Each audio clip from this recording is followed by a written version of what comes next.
Здравейте! В днешното видео ще изследваме 4 обекта за метеоритни свойства и характеристики. Първо ще пробваме с магнит. Както виждаме, има наличие на желязо. Вторият обект също е магнитен. Третият също има наличие на желязо. Четвъртият и той. Така. Сега да започнем да оглеждаме всеки един от тях.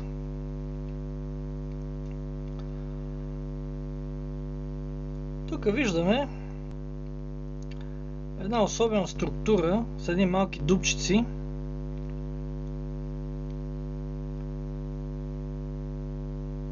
Има гладка част, ето я. Тук също.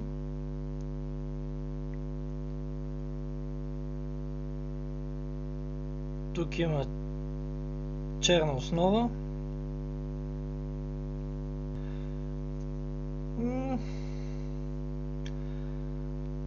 Може да се предположи, че това е метеорит.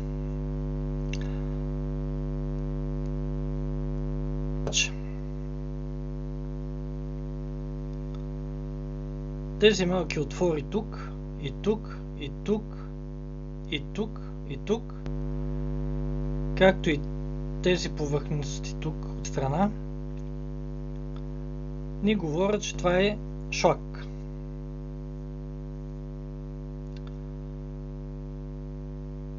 Да, това е шлак. Между шлака и метеорита е в това, че шлакът е крехък.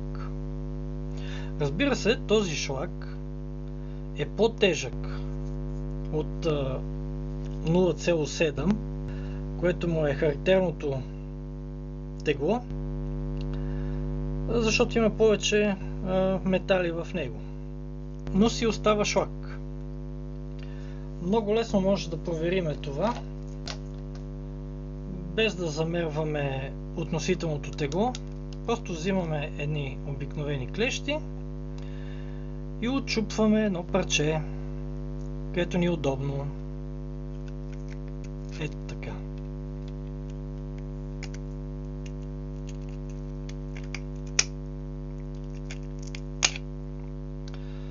Да, обаче не иска. Да. Общо взето се рони. Ето го.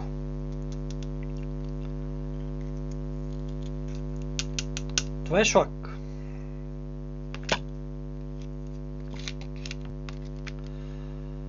Вторият обект, както казахме, също има наличие на метали в него. Магнитен е. Отново забелязваме характерни отвори, каквито има шлака. Разбира се, има и метеорити, които изглеждат така. Разликата, че шлакът, както казахме, е много крехък и той се чупи лесно. Отново взимаме нашите клещи и опитваме да провериме. Ето.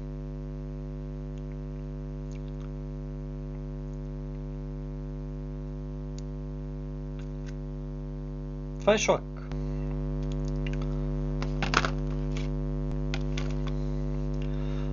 Вторият обект също изглежда и много прилича на метеорит. Има малки характерни отвори, но има и метеорити, които имат подобни отвори. Да не се заблуждаваме. Така. Какво виждаме тук? Тук също имаме някои плоскости и може да потвърдим, че това е метеорит. Но преди да сме сигурни напълно, отново проверяваме.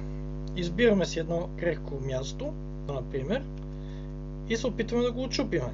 Ако се счупи и е крехък, 100% шлак. Отчупи се. Това е шлак. Ако е истински метал, няма да може да го отчупите. Така, четвъртият обект на пръв поглед има същите метеоритни характеристики, но както виждаме тук вече има отчупено парче. Тук имаме характерни характеристики шлак. Подобни такива места върху метеоритите няма. Отново взимаме нашите клещи и избираме някакво подходящо място. Да речеме тук.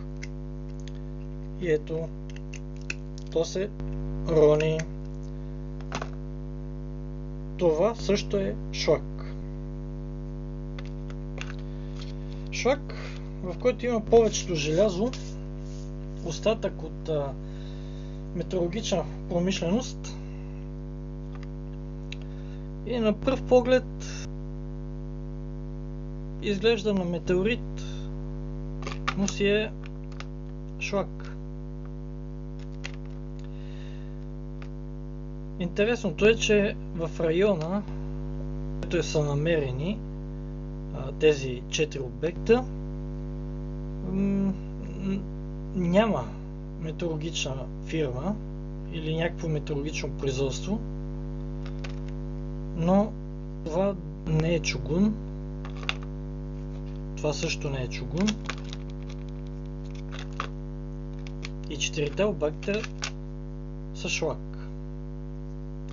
Независимо, че на пръв поглед изглеждат на метеорити, това си е чист шлак. Целта на видеото е да ви покажем 4 различни вида шлак,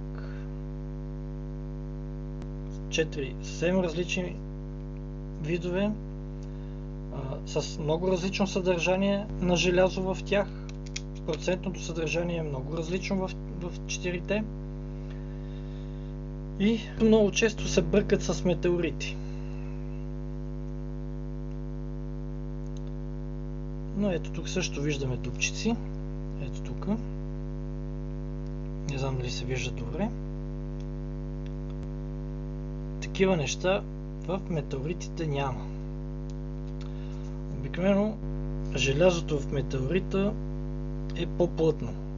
Разбира се, може да има пукнатини, може да има шупла, но по принцип това е рядкост. Желязото, космическото желязо, си е чисто и плътно. Това е за сегашното видео. Нашият анализ приключи. Абонирайте се за канала и очаквайте да анализираме още материали от моята колекция.